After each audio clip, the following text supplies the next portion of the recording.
Siang itu, matahari Jakarta seolah membakar aspal. Namun suhu di dalam lobi gedung perkantoran Bimo Pratama Group terasa jauh lebih dingin bagi Arini. Ia berdiri dengan tenang, mengenakan setelan kasual yang sangat sederhana, sambil menjinjing sebuah kotak makan siang di tangan kanannya. Tidak ada yang akan menyangka bahwa wanita yang terlihat seperti ibu rumah tangga biasa ini adalah pemilik sah dari tanah tempat gedung itu berdiri. Arini melangkah menuju lift. Namun langkahnya terhenti saat seorang wanita parubaya dengan perhiasan emas yang mencolok di leher dan lengannya menghadang jalan dengan raut wajah jijik. Ibu Ratna, mertua Arini, menatapnya dari ujung rambut hingga ujung kaki. Siliolah Arini adalah noda yang mengotori lantai marmer lobi tersebut. Di belakangnya, beberapa staf kantor yang sedang mengobrol mendadak terdiam, mengamati drama yang mulai tersulut. Dengan suara melengking yang sengaja dikeraskan agar didengar semua orang, Ibu Ratna berteriak, "Mau apa lagi kamu kesini, Arini? Mengemis uang belanja pada anakku? Lihat penampilanmu. Memalukan. Kamu itu cuma pengangguran yang tidak tahu diri. Beraninya menginjakan kaki di kantor semegah ini dengan pakaian pasar seperti itu." Arini hanya diam.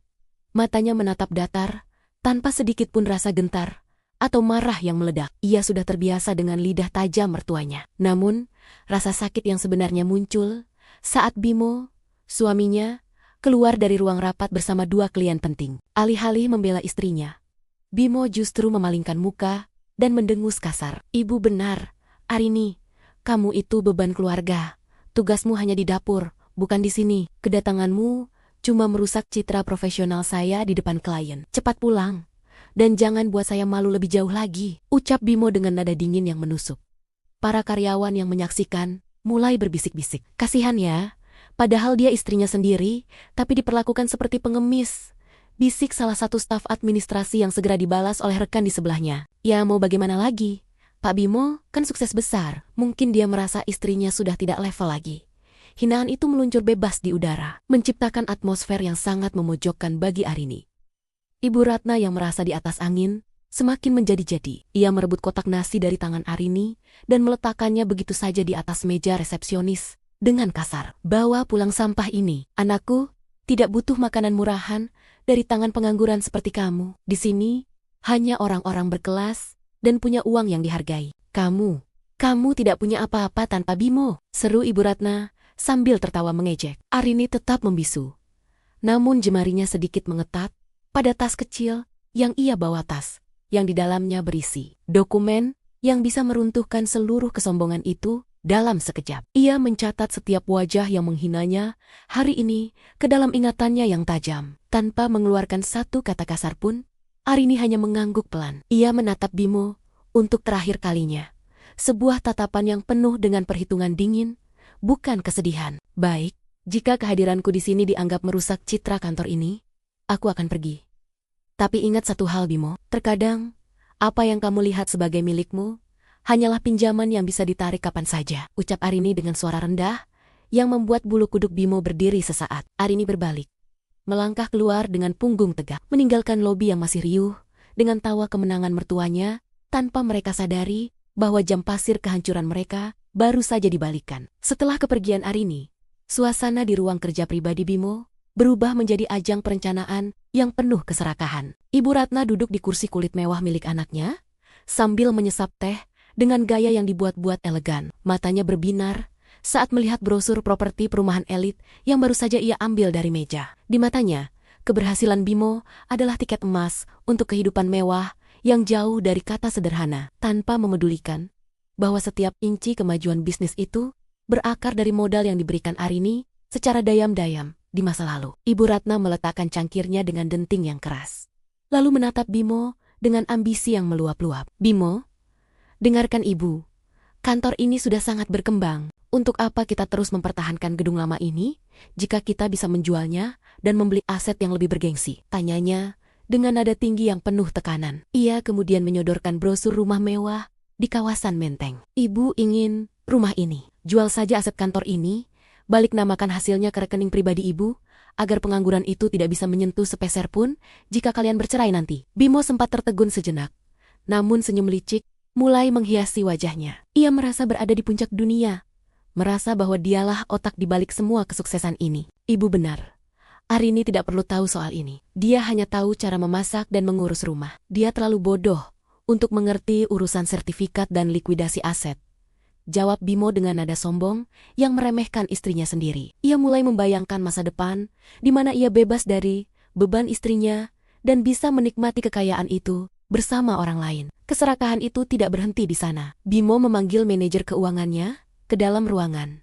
Siapkan dokumen pengalihan aset. Saya ingin seluruh kepemilikan gedung ini diproses untuk dijual secepatnya. Jangan ada yang bocor ke telinga istri saya. Perintah Bimo dengan suara bariton yang angkuh. Sang manajer tampak ragu sejenak. Ia berbisik kepada rekannya di luar ruangan. Bukannya modal awal perusahaan ini dulu ada sangkut pautnya dengan keluarga Bu Arini?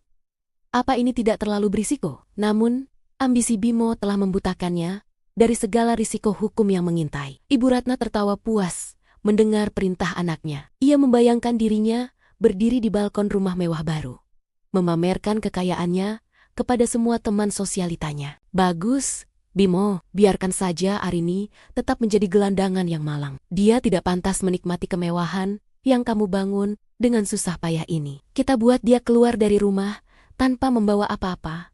Bahkan baju di badannya pun kalau perlu kita sita, ucap Ibu Ratna dengan tawa yang terdengar sangat kejam dan tanpa belas kasihan. Di sisi lain, melalui aplikasi penyadap suara yang tertanam di ruangan itu, Arini mendengarkan setiap kata dengan ekspresi dingin di dalam mobilnya. Ia tidak meneteskan air mata. Alih-alih, ia mencatat setiap detail rencana penggelapan aset yang sedang mereka susun. Keserakahan Bimo dan Ibu Ratna justru menjadi senjata yang sempurna bagi Arini.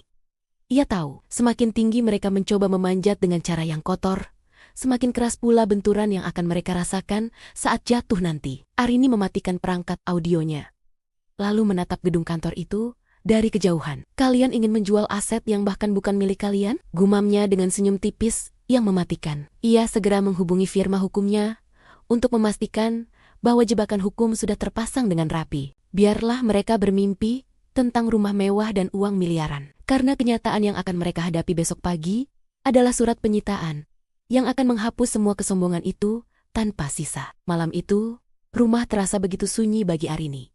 Namun telinganya menangkap suara percakapan yang datang dari ruang kerja Bimo yang pintunya sedikit terbuka. Arini melangkah tanpa suara, berdiri di kegelapan koridor untuk menyaksikan pengkhianatan yang paling nyata. Di dalam sana, Bimo tampak sedang melakukan panggilan video dengan wajah yang berseri-seri. Ekspresi yang tidak pernah lagi ia tunjukkan pada istrinya sendiri. Arini terdiam, mengatur napasnya agar tetap tenang saat mendengar setiap kata yang keluar dari bibir pria yang masih berstatus suaminya itu. Sabar ya sayang, sebentar lagi gedung ini akan terjual. Dan semua uangnya akan langsung masuk ke rekening pribadiku dan ibu, ucap Bimo dengan nada manja yang memuakan. Ia tertawa kecil, seolah sedang membicarakan kemenangan besar. Arini, jangan khawatirkan dia. Dia itu cuma pengasuh gratis di rumah ini. Dia tidak punya hak apapun atas kesuksesanku. Begitu urusan surat-surat selesai, aku akan menceraikannya dan segera menjadikanmu manajer di kantor baru kita. Kamu jauh lebih pantas berada di sisiku daripada pengangguran itu. Dari balik pintu, Arini bisa melihat betapa rendahnya harga diri pria yang selama ini ia modali dari nol. Tidak ada kemarahan yang meledak. Tidak ada air mata yang jatuh. Yang ada hanyalah rasa muak yang membeku menjadi tekad. Bimo benar-benar percaya bahwa kerja keras Arini di balik layar selama ini adalah nol besar. Ia menganggap Arini sebagai beban, sementara ia sendiri sedang merancang istana di atas pasir yang ia curi dari istrinya. Arini tersenyum tipis di kegelapan. Sebuah senyum yang menandakan akhir dari segala belas kasihannya. Keesokan paginya, suasana kantor semakin memanas. Ibu Ratna datang lebih awal dan mulai memerintah para staf dengan kejam, seolah gedung itu sudah menjadi milik pribadinya secara sah. Hei, kamu, bersihkan ruangan ini sampai mengkilap. Calon manajer baru akan datang, dan aku tidak mau ada debu sedikit pun, teriak Ibu Ratna pada seorang petugas kebersihan. Salah satu karyawan senior berbisik pada temannya dengan nada khawatir. Kasihan Bu Arini, sepertinya dia benar-benar mau disingkirkan. Padahal kita semua tahu siapa yang sebenarnya paling banyak membantu Pak Bimo dulu. Ibu Ratna, yang mendengar bisikan itu, langsung menghampiri dengan wajah merah padam. Jangan berani-berani menyebut nama wanita pengangguran itu di sini. Di kantor ini, hanya ada kekuasaan Bimo dan aku. Arini itu tidak punya apa-apa. Bahkan baju yang dia pakai pun dibeli pakai uang anakku, serunya dengan nada sombong yang melengking. Membuat suasana kantor menjadi sangat canggung dan penuh tekanan. Ia merasa sudah memenangkan segalanya, tanpa tahu bahwa badai besar sedang bergerak menuju ke arahnya. Arini, yang sedang berada di dalam mobilnya, di parkiran bawah tanah, melihat semua itu melalui akses kamera pengawas yang masih ia miliki. Ia menutup laptopnya dengan pelan, lalu mengambil ponselnya. Dengan suara yang dingin dan tenang, ia menghubungi pengacara utamanya. Lakukan sekarang, jangan sisakan satu ruangan pun untuk mereka. Aku ingin mereka tahu bagaimana rasanya kehilangan segalanya dalam waktu 1 jam.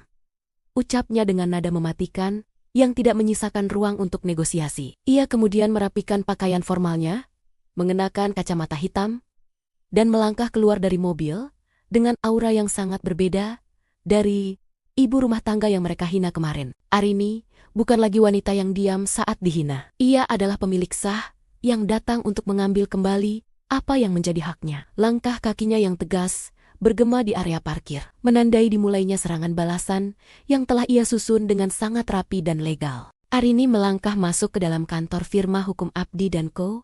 dengan pembawaan yang sangat berbeda. Tidak ada lagi kotak makan siang atau wajah yang menunduk lesu. Ia duduk di ruang rapat VIP, disambut langsung oleh kepala firma hukum tersebut. Di atas meja, ia mengeluarkan sebuah map kulit berwarna hitam yang berisi dokumen-dokumen yang selama ini ia simpan di brankas tersembunyi. Dokumen itu adalah bukti kepemilikan mutlak atas seluruh aset bangunan, sertifikat tanah, hingga izin usaha yang semuanya mencantumkan nama Arini sebagai pemegang saham tunggal di bawah bendera holding miliknya. Ia menatap pengacaranya dengan mata yang tajam dan tak tergoyahkan. Bimo dan ibunya sedang berusaha menjual gedung ini ke pihak ketiga. Mereka pikir mereka bisa memanipulasi data di kantor notaris pinggiran.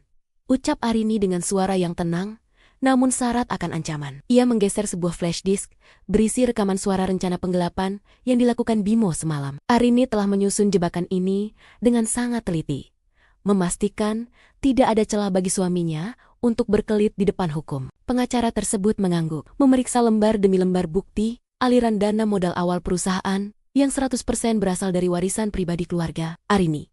Secara hukum, Pak Bimo hanyalah direktur operasional yang ditunjuk. Dia tidak memiliki hak untuk mengalihkan aset tanpa persetujuan Anda sebagai pemilik tunggal. Jelas pengacara itu. Arini hanya tersenyum dingin. Ia memberikan satu instruksi terakhir yang akan menjadi awal kehancuran Bimo. Saya ingin surat penyitaan dan pembekuan operasional kantor diterbitkan sore ini juga. Pastikan besok pagi seluruh aset berada di bawah pengawasan petugas pengadilan. Sementara itu, di kantor, Bimo dan Ibu Ratna sedang tertawa puas sambil memesan makan siang mewah melalui sekretarisnya. Mereka sama sekali tidak menyadari bahwa akses perbankan perusahaan sudah mulai dipantau oleh tim audit yang dikirim Arini. Lihat ini, Bimo. Setelah gedung ini laku, kita beli apartemen di pusat kota. Biarkan Arini kembali ke rumah orang tuanya yang sempit itu. Dia tidak pantas berada di lingkaran sosial kita. Cetus Ibu Ratna dengan nada kasar sambil sibuk memilih perhiasan di katalog online. Salah satu staf keuangan masuk ke ruangan Bimo dengan wajah pucat pasi. Maaf Pak, ada kendala saat saya mencoba mengakses sistem penggajian. Rekening operasional kita tiba-tiba berstatus dalam peninjauan oleh Bank Pusat. Lapor staf tersebut dengan suara gemetar. Bimo menggebrak meja dengan sombong. Mungkin itu cuma gangguan sistem, jangan ganggu saya dengan urusan sepele. Hubungi bank dan katakan siapa saya. Bimo masih merasa di atas angin, menganggap kekuasaan namanya cukup untuk mengendalikan segalanya. Namun, Arini sudah bergerak jauh di depan mereka. Ia menghabiskan sisa harinya dengan menandatangani dokumen pengalihan kuasa. Ia memastikan bahwa tidak ada satupun barang di kantor itu. Bahkan kursi yang diduduki Bimo, yang luput dari daftar sita. Mereka bilang, saya beban keluarga, gumam Arini sambil menatap pemandangan kota dari jendela kantor pengacaranya. Mari kita lihat siapa yang akan menjadi beban saat semua fasilitas mewah ini dicabut secara paksa dalam hitungan jam. Langkah senyap Arini kini telah selesai. Semua bidak catur telah ia tempatkan pada posisi skakmat. Ia tidak butuh berteriak atau memaki untuk membalas dendam. Ia hanya perlu menggunakan kekuatannya sebagai pemilik yang sah untuk memulangkan Bimo dan Ibu Ratna ke tempat asal mereka. 0. Arini melangkah keluar gedung firma hukum dengan senyum kemenangan yang tenang, siap untuk pertunjukan besar di keesokan harinya. Pagi itu, kantor Bimo tampak lebih sibuk dari biasanya karena sedang diadakan acara perayaan kerjasama dengan klien besar. Ibu Ratna berdiri di tengah lobi dengan gaun yang berlebihan, memamerkan cincin berlian barunya kepada setiap tamu yang datang. Ia merasa telah mencapai puncak kesuksesan, tanpa menyadari bahwa sebuah badai besar sedang bergerak menuju pintu masuk gedung. Di tengah keriuhan itu, pintu lobi terbuka lebar, dan suasana seketika menjadi hening saat sosok wanita dengan aura yang sangat berwibawa melangkah masuk. Arini datang bukan sebagai istri yang membawakan rantang makanan, melainkan sebagai seorang penguasa. Ia mengenakan setelan jas formal, rancangan desainer ternama yang memancarkan kemewahan kelas atas. Di belakangnya, 3 orang pria berseragam rapi dengan koper dokumen, serta 2 petugas berseragam pengadilan, mengikuti dengan langkah serempak. Penampilan Arini yang begitu elegan dan penuh intimidasi membuat para staf kantor terperangah. "Bukankah itu Bu Arini? Kenapa dia terlihat sangat berbeda hari ini?" bisik salah satu resepsionis dengan nada tidak percaya. Ibu Ratna yang melihat kehadiran Arini langsung mendekat dengan wajah merah padam. Harga dirinya terusik melihat menantu yang ia hina kini tampil lebih menonjol darinya. "Mau apa lagi kamu kesini? Pengangguran? Mau merusak acaraku dengan membawa orang-orang ini?" "Satpam, cepat seret wanita ini keluar. Dia tidak punya hak berada di gedung anakku," teriak Ibu Ratna dengan suara melengking yang memuakan, mencoba menarik perhatian para tamu agar Arini dipermalukan di depan umum. Bimo yang sedang berbincang dengan klien segera menghampiri dengan wajah penuh kemarahan. Ia menatap Arini dengan pandangan merendahkan, tidak menyadari bahwa orang-orang di belakang Arini adalah tim hukum terbaik di negeri ini. "Arini, cukup.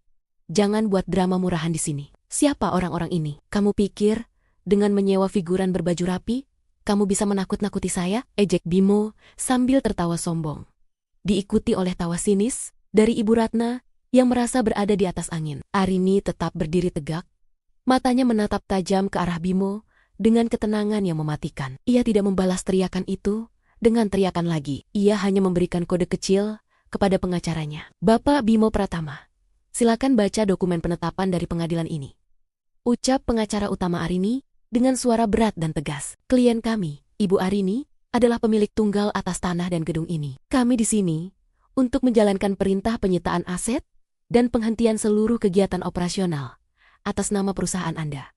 Suara tawa Ibu Ratna seketika terhenti. Wajahnya yang tadinya penuh kesombongan mendadak pucat pasi. Bimo merebut dokumen tersebut dengan tangan gemetar. Matanya terbelalak membaca setiap pasal yang menyatakan bahwa ia hanyalah seorang penyewa yang sudah lama tidak membayar hak guna bangunan kepada perusahaan holding milik Arini. "Ini tidak mungkin. Ini pasti palsu. Gedung ini milikku," teriak Bimo dengan suara yang mulai pecah karena ketakutan. Arini melangkah 1 langkah lebih maju, menatap Bimo tepat di matanya. "Selama ini kamu menganggapku pengangguran karena aku memilih diam dan mengurus rumah. Tapi hari ini, aku datang sebagai pemilik sah dari semua yang kamu banggakan," ucap Arini dengan suara rendah yang terdengar sangat berwibawa di seluruh ruangan. Ia kemudian menoleh ke arah Ibu Ratna yang mulai gemetar. "Dan untuk Anda, Ibu mertuaku, selamat datang di hari di mana semua kebohongan kalian berakhir." Kekacauan pecah seketika di lobi utama yang tadinya mewah itu. Petugas pengadilan mulai memasang stiker segel berwarna kuning, mencolok pada pintu masuk ruang direksi dan brankas utama. Bimo berdiri mematung. Wajahnya yang sombong kini berubah menjadi abu-abu saat melihat komputer-komputer kantor mulai dimatikan secara paksa. Seluruh tamu undangan dan klien besar yang hadir mulai berbisik-bisik. Beberapa di antara mereka segera pergi karena tidak ingin terseret dalam skandal hukum yang memalukan ini. Arini berdiri di tengah ruangan, memerhatikan keruntuhan itu. Silualala sedang menyaksikan sebuah pertunjukan yang sudah ia prediksi akhirnya. Ibu Ratna menjerit histeris saat seorang petugas mencoba mengamankan tas bermerek yang ia letakkan di meja resepsionis. Karena tas itu dibeli menggunakan kartu kredit perusahaan yang kini telah diblokir. "Jangan sentuh barang-barangku. Kalian tahu tidak siapa aku? Aku pemilik tempat ini. Bimo, lakukan sesuatu. Usir mereka semua," teriak Ibu Ratna dengan suara parau dan penuh amarah yang sia-sia. Namun, Bimo hanya bisa diam 1000 bahasa. Tangannya bergetar hebat memegang dokumen sita yang secara hukum tidak bisa ia bantah sedikitpun. Pengacara Arini kembali melangkah maju, membacakan poin-poin krusial yang membuat Bimo semakin terpojok. Berdasarkan audit mendalam. Ditemukan adanya upaya pengalihan aset secara ilegal dan penyalahgunaan dana modal yang berasal dari klien kami. Seluruh rekening operasional telah dibekukan. Dan status kepemimpinan saudara Bimo di perusahaan ini dicabut secara tidak hormat. Per detik ini. Tegas pengacara tersebut. Di sudut ruangan, seorang karyawan senior berkomentar pelan. Ternyata benar, selama ini Pak Bimo cuma modal tampang. Semua uangnya punya istrinya. Memalukan sekali menghina orang yang memberi makan kita. Bimo mencoba mendekati Arini. Berusaha mencari celah untuk membela diri di depan para saksi yang masih tersisa. Arini, ini pasti salah paham. Kita bisa bicarakan ini baik-baik di rumah. Jangan permalukan aku di depan stafku, ucap Bimo dengan nada memohon yang dipaksakan. Namun, Arini hanya menatapnya dengan tatapan kosong yang menusuk. Rumah? Rumah yang mana?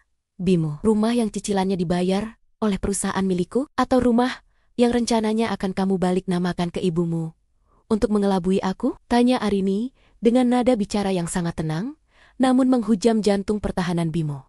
Ibu Ratna yang mulai menyadari posisinya terancam, mencoba melakukan tindakan fisik dengan berusaha mendorong Arini.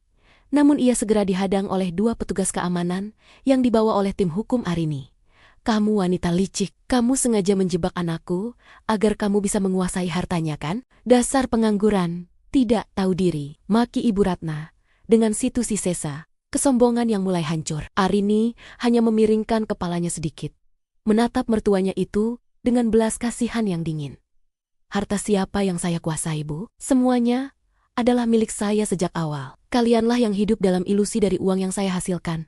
Operasi penyitaan terus berlangsung dengan efisien. Satu persatu fasilitas mewah yang selama ini dibanggakan Bimo mulai dari mobil dinas hingga akses kartu keanggotaan klub elit dikabut di depan matanya sendiri. Para staf yang selama ini merasa ditekan oleh kesombongan Ibu Ratna dan Bimo, kini hanya bisa menonton dengan perasaan puas yang tertahan. Mereka melihat bagaimana orang-orang yang biasanya berteriak paling keras, kini tertunduk lesu di hadapan seorang wanita yang dulu mereka sebut sebagai pengangguran yang tidak berguna.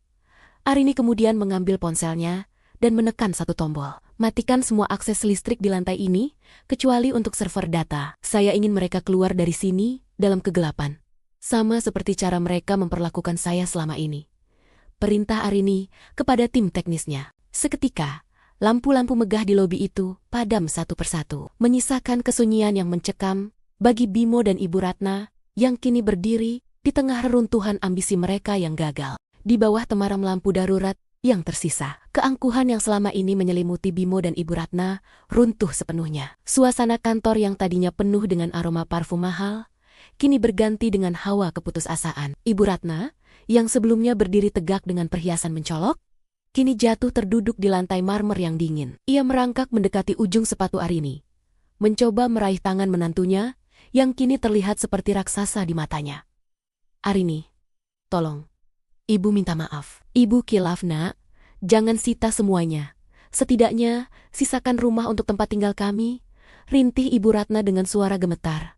Air matanya mulai menghapus riasan tebal yang ia banggakan. Bimo pun tidak lagi menunjukkan sisa-sisa keberaniannya. Pria yang sebelumnya merasa sebagai direktur besar itu, kini tampak begitu kecil di hadapan istrinya. Ia melangkah mendekati Arini dengan wajah memelas.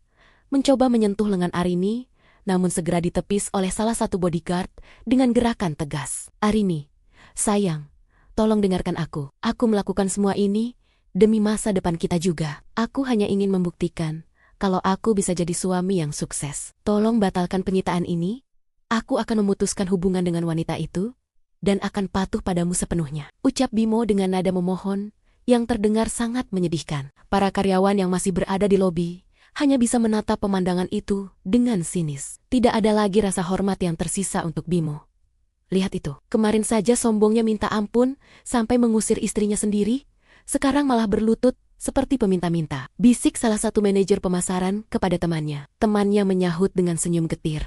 Itulah akibatnya kalau lupa daratan. Dia pikir kesuksesannya jatuh dari langit. Padahal semuanya milik Bu Arini.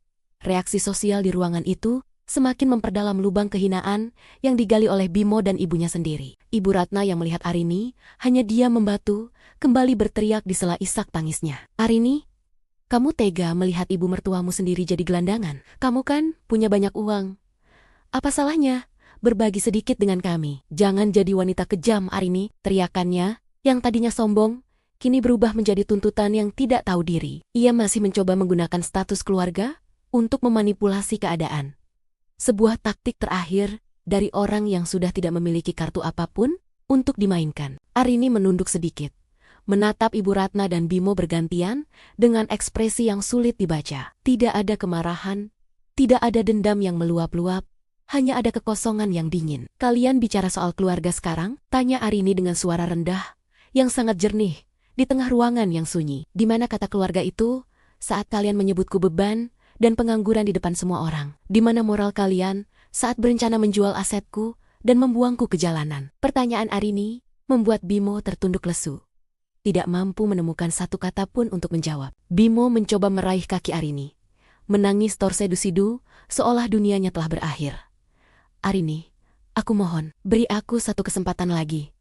Aku janji akan berubah. Aku akan mulai dari nol bersamamu. Namun, Arini justru mundur selangkah, menjauhkan diri dari jangkauan tangan Bimo yang kotor oleh pengkhianatan. Ia mengeluarkan sebuah sapu tangan kecil, mengusap debu imajiner di lengan jasnya, seolah ingin membersihkan sisa-sisa keberadaan Bimo dari hidupnya. Arini kemudian memberi isyarat kepada tim hukumnya untuk tidak mempedulikan drama tersebut. Penyesalan kalian datang terlambat karena kalian kehilangan fasilitas, bukan karena kalian merasa bersalah. Saya tidak butuh permohonan dari orang-orang yang hanya mencintai uang saya, ucap Arini dengan nada mematikan yang menandai berakhirnya segala bentuk negosiasi. Ia membalikkan badan, membiarkan Bimo dan Ibu Ratna terus meratap di lantai kantor yang kini secara resmi bukan lagi menjadi tempat mereka untuk berkuasa. Lobi kantor yang dulunya merupakan simbol kesombongan Bimo kini terasa seperti ruang hampa yang menyesakkan. Arini melangkah dengan tenang menuju pintu keluar. Suara hak sepatunya yang beradu dengan lantai marmer terdengar seperti detak jam yang menghitung mundur sisa waktu Bimo di gedung itu. Ia tidak menunjukkan kesedihan, tidak pula kegembiraan yang berlebihan. Baginya, ini hanyalah sebuah transaksi bisnis untuk membersihkan parasit dari hidupnya. Di belakangnya, Bimo masih bersimpuh, mencoba mengejar bayangan istrinya yang kini terasa begitu jauh dan tak tergapai. Ibu Ratna, yang menyadari bahwa tangisannya tidak lagi mempan tiba-tiba, berdiri dengan wajah yang penuh kebencian. Kamu pikir kamu menang, Arini? Ingat, kamu itu janda tanpa anakku. Kamu tidak akan punya status apa-apa di masyarakat, teriaknya dengan suara parau. Sebuah upaya terakhir untuk melukai harga diri Arini dengan cara yang paling kolot. Mendengar itu, Arini menghentikan langkahnya tepat di depan pintu kaca otomatis yang sudah dijaga ketat oleh tim keamanannya. Ia menoleh perlahan, memberikan tatapan yang begitu dingin hingga membuat Ibu Ratna terdiam seketika. Status sosial? Status sosial? Arini bertanya dengan nada yang sangat datar, hampir seperti bisikan, namun terdengar jelas ke seluruh penjuru ruangan. Status saya adalah pemilik gedung ini, pemilik rumah yang Anda tempati, dan pemegang saham mayoritas dari bisnis yang baru saja saya hancurkan. Sedangkan status Anda hanyalah orang asing yang memiliki waktu 10 menit untuk mengosongkan tempat ini. Sebelum petugas keamanan menyeret Anda keluar secara fisik, kata-kata Arini jatuh seperti es, membekukan sisa-sisa keberanian Ibu Ratna yang kini hanya bisa ternganga lemas. Bimo mencoba merangkak sekali lagi. Suaranya serak karena terus memohon. Arini, tolong beri aku sedikit waktu untuk mencari tempat tinggal. Namun, Arini tidak memberikan celah sedikit pun. Ia mengeluarkan ponselnya, lalu menggeser sebuah foto di layar yang menunjukkan Bimo sedang bersama selingkuhannya di depan sebuah apartemen mewah. Gunakanlah apartemen yang kamu beli secara diam-diam dengan uang kantorku itu, Bimo. Oh, saya lupa, apartemen itu juga sudah saya sita pagi ini karena menggunakan dana perusahaan yang ilegal. Selamat menikmati gelar pengangguran yang sesungguhnya, ucap Arini dengan senyum tipis yang mematikan. Beberapa staf yang berdiri di dekat pintu keluar memberikan jalan dengan hormat saat Arini melintas. Hebat sekali Bu Arini. Dia benar-benar tahu cara menjatuhkan orang tanpa harus mengotori tangannya, bisik salah seorang karyawan yang merasa kagum sekaligus ngeri. Arini tidak menghiraukan pujian atau bisikan itu. Ia terus berjalan menuju mobil Rolls-Royce hitam yang sudah menunggunya di depan lobi. Seorang sopir membukakan pintu untuknya dengan sigap, mempertegas perbedaan kasta yang kini membentang lebar antara dirinya dan keluarga Bimo. Sebelum masuk ke dalam mobil, Arini menurunkan kaca jendela perlahan. Ia melihat Bimo dan Ibu Ratna digiring keluar oleh petugas keamanan dengan tas-tas plastik berisi barang pribadi mereka yang tersisa. Pemandangan itu adalah penutup yang sempurna bagi penderitaan yang ia rasakan selama bertahun-tahun. Bimo, panggil Arini singkat. Bimo menoleh dengan secercah harapan yang sia-sia.